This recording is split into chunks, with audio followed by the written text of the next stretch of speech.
آقای ترش، شما در تاریخ 10/11 به نمایندگی سایپا چینیکا مراجعه داشتین، درسته؟ خواهش میکنم. آیا در این مراجعه تمامی مشکلات خودروی شما برطرف شد؟ نه هنوز. شما برای سرویس اولیه مگه نیومده بودید؟ آره پسرم رفت، من نمیدونم. آره برای سرویس اولیه بوده. آره. خب همه چی خوب بوده؟ نمیدونم والله، خبر ندارم حقیقتش.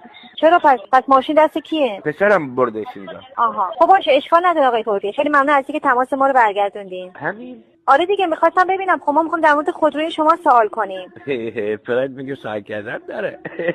نه ببینیم خدماتی. خیلی شاکر کردید، آفرین. با پرایداتون.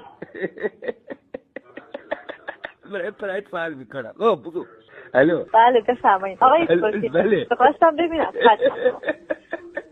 آقای توفیق دلش خبر کردید فعال میکنید.